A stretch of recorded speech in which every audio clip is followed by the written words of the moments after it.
વ્યક્તિ વિશેષ ગાંધી પેઢીના નોંધપાત્ર વારસાદાર જિજ્ઞાબેન દવે, લેખક મનસુખ સલ્લા.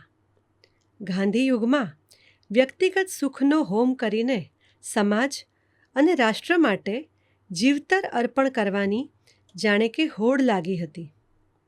1975 પછી એ પ્રમાણ ઘટ્યું, પરંતુ એ પરંપરાને જીવંત રાખનાર બહેનો ભાઈઓ પોતાની સઘળી સજ્જતા, સમજ અને કાર્યશક્તિ સમાજ માટે અર્પણ કરવામાં ધન્યતા અનુભવે છે. તેમાં જિજ્ઞાબેન દવે અનેક રીતે અગ્રણી છે. જિજ્ઞાબેન ભાસ્કરભાઈ દવે, જન્મ 1/12/1974. એમણે બીએસસી અને એમએલટી સુધીનો અભ્યાસ કર્યો છે. પોતાની પેથોલોજી લેબોરેટરી 1996થી 2005 સુધી ચલાવી, પણ જીવસેવાનો, બીજાના દુઃખો કે અભાવ જોઈને એમનો આત્મા કકળી ઉઠે. જિજ્ઞાબેન કેવળ સહાનુભૂતિ વ્યક્ત કરીને ન અટક્યા, એ માટે સક્રિય થયા.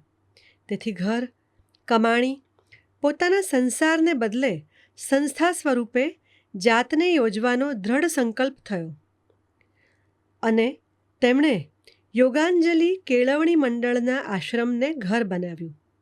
25 વર્ષની વયે કાયમ માટે ઘર છોડ્યું.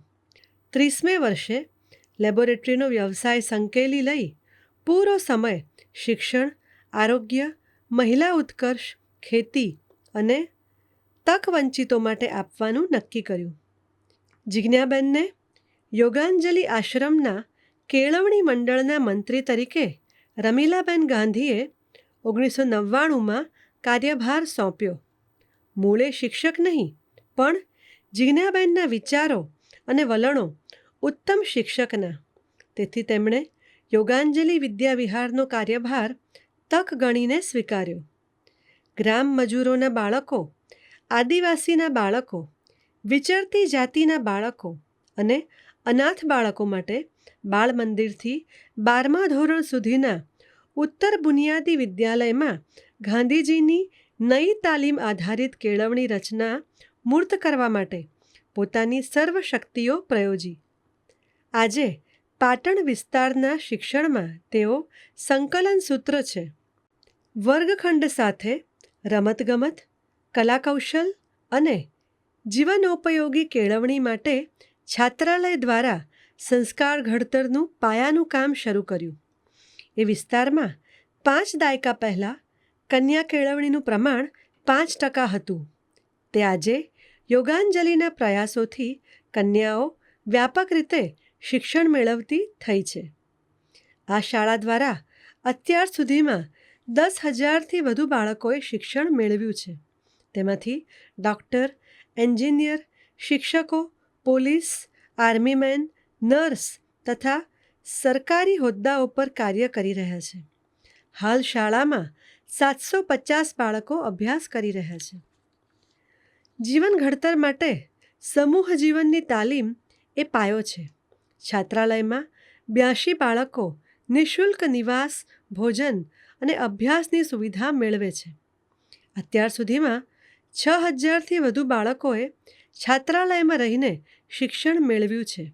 જિજ્ઞાબેનનો ભાર અનેક પ્રવૃત્તિઓ દ્વારા બાળકોના ઉત્સાહ, ઉર્જા અને આત્મવિશ્વાસ વધે તેના પર રહ્યો છે. સાથે જ કારકિર્દી માર્ગદર્શન, કમ્પ્યુટર તાલીમ, કલા કેન્દ્ર, વિદ્યાર્થી સહાય યોજના, sports academy, community science centre અને સંસ્કાર કેન્દ્ર દ્વારા અનેકવિધ પ્રયત્નો થઈ રહ્યા છે. જરૂરિયાતમંદ બાળકોને ઉચ્ચ અભ્યાસ માટે આર્થિક સહાય પણ કરવામાં આવે છે. જેમનું ધ્યાન સમાજના સર્વાંગી વિકાસનું હોય, તેઓ એક પ્રવૃત્તિમાં બંધાયેલા રહી ન શકે. સમાજના પ્રશ્નોને જિજ્ઞાબેને પોતાના ગણ્યા, તેથી તેના ઉકેલ માટે તેઓ સતત મથામણ કરી રહ્યા છે. મોટી જરૂરિયાત સ્વરોજગારીની હોય છે. તે માટે ભાઈઓ માટે વાયરમેન, પ્લમ્બિંગ અને બહેનો માટે બ્યુટી પાર્લર અને ફેશન ડિઝાઇનના વર્ગો ચલાવવામાં આવે છે. બાળમજૂરીમાં શિક્ષણ છોડીને ધકેલાઈ જવાનો પ્રશ્ન આપણે ત્યાં વ્યાપક છે. જિજ્ઞાબેને 1107 બાળકોને પુનઃ શાળામાં દાખલ કરાવ્યા છે. નબળી આર્થિક સ્થિતિના પરિવારના બાળકોને પોષણક્ષમ ખોરાક મળતો નથી. તેના ઉપાય રૂપે શારીરિક માનસિક વિકાસ માટે દાતાઓના સહયોગથી યોગાંજલિ દ્વારા રોજ 750 બાળકોને પૌષ્ટિક નાસ્તો નૈવેદ્યમ યોજના નીચે અપાય છે.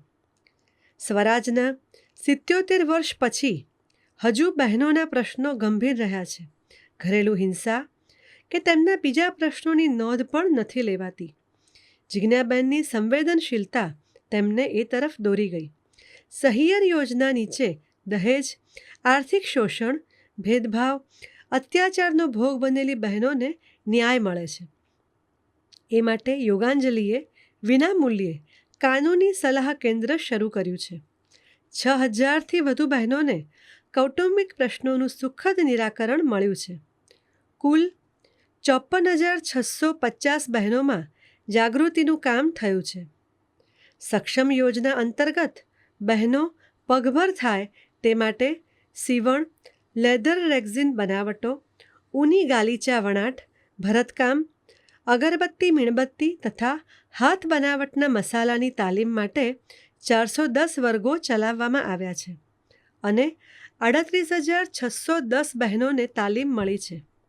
મહિલાઓ માટે રોજગાર તાલીમ, રોજગારલક્ષી સાધન સહાય, સરકારી યોજનાના લાભની જાણકારી, આરોગ્ય પ્રવૃત્તિ, મહિલા અધિકાર જાગૃતિ, ઘરેલું હિંસા વિરોધી અભિયાન, માતૃઘર જેવા ઉપક્રમો સક્રિય છે. ટકાઉ ખેતી એ ગ્રામ સમાજનો મોટો પ્રશ્ન છે. ખેતીમાં ખર્ચ ઘટે અને 20% જેટલું વળતર વધે એ માટે પાટણ જિલ્લાના 128 ગામના 10,000 ભાઈઓ અને 2,000 મહિલા ખેડૂતોને ખેતી સુધારણાનું માર્ગદર્શન અપાયું. ઉપરાંત જરૂરિયાતમંદ 140 પરિવારોને દર મહિને 1,000 રૂપિયાની અનાજની કીટ આપવામાં આવે છે. વિકલાંગોને સાધન સહાય આપવામાં આવે છે. જ્યોતિ હોસ્પિટલ વિસનગરના સહયોગથી મોતિયાના 33 કેમ્પો યોજીને 3,673 દર્દીઓની આંખની તપાસ થઈ છે. 847 દર્દીના નિઃશુલ્ક ઓપરેશન થયા છે. રાહત અને પુનર્વસન કાર્યોમાં જિજ્ઞાબેન સતત ભાગીદાર થયા છે. કચ્છ ભૂકંપ, જેના 100 બાળકોને યોગાંજલિમાં લાવીને અભ્યાસ કરાવાયો છે. કાશ્મીર ભૂકંપ, સુરતનું પૂર, બિહારનું કોશી નદીનું પૂર, કોરોનામાં માસ્ક ઉત્પાદન અને વિતરણ વગેરે નોંધપાત્ર છે. યોગાંજલિમાં સ્થાપિત શ્રી અરવિંદ યોગ કેન્દ્રમાં સુંદર ધ્યાન ખંડમાં ધ્યાન શિબિર યોજાય છે. કાર્યકર્તાઓ તેમાં પ્રાર્થના અને ધ્યાન કરે છે. આવું મહત્વનું અને વ્યાપક કાર્ય કરનાર જિજ્ઞાબેન દવેનું સામાજિક ગૌરવ થાય તે સહજ છે. તેમાં national children Congress 2008, Mahatma Gandhi labour institute 2011, Ramakrishna આશ્રમ રાજકોટ 2014, ગોકુલ ફાઉન્ડેશન સિદ્ધપુર 2017, ભારત વિકાસ પરિષદ 2019, અખિલ ભારતીય રાષ્ટ્રીય શૈક્ષણિક મહાસંઘ 2019, times of India 2022, Kashiba charitable trust Surat 2023, ધરતી રત્ન એવોર્ડ 2023 વગેરે નોંધપાત્ર પુરસ્કારો છે. ઉદ્યમી, સમર્પિત અને ગાંધીયુગની સામાજિક કર્તૃત્વની પરંપરાને આગળ ધરાવનારા શ્રી જિજ્ઞાબેન દવેની ગુજરાત વિશ્વકોશ ટ્રસ્ટ દ્વારા શ્રી મનુભાઈ જે મેદાણી સમાજ ઉત્કર્ષ એવોર્ડ માટે પસંદગી થઈ છે. તે ખૂબ આવકાર્ય નિર્ણય છે.